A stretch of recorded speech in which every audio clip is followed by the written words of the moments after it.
Welcome back to ICT Kenya, your tech guide. Today, we're diving into the world of Gmail and attachments using real-life scenarios. Let's get started. First, let's access your Gmail account. Open your web browser and go to www.gmail.com.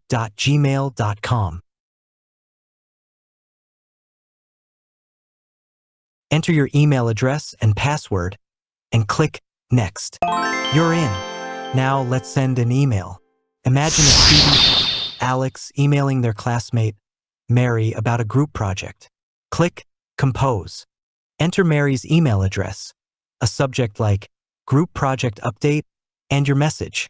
Something like, "Hi Mary, just wanted to check on our project status. Let me know if you need any help. Best, Alex." Click Send. Done. Next, sending a file. Let's say you're applying for a job and need to send your resume. Click the paperclip icon to attach your resume.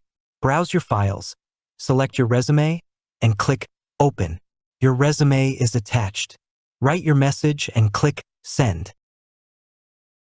Good luck. Now, what if you need to send multiple documents? Instead of sending them one by one, send a folder. Imagine you have your resume, cover letter, and certificates. Create a new folder, add all your files, and compress it into a zip file. On Windows, right-click the folder and select Send to Compressed, Zipped Folder. On Mac, right-click and choose Compress.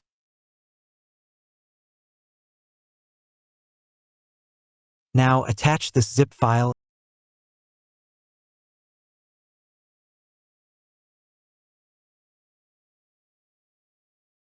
and send it. Why use folders instead of single files? Great question. Using folders keeps everything organized and helps recipients download all files at once. It's efficient, saves time, and keeps your email neat. Plus, it shows you're thoughtful and prepared. And that's it. Sending emails, files, and folders can be that simple. If you found this video helpful, hit like, subscribe, and ring the bell for more tech tips from ICT Kenya. See you next time.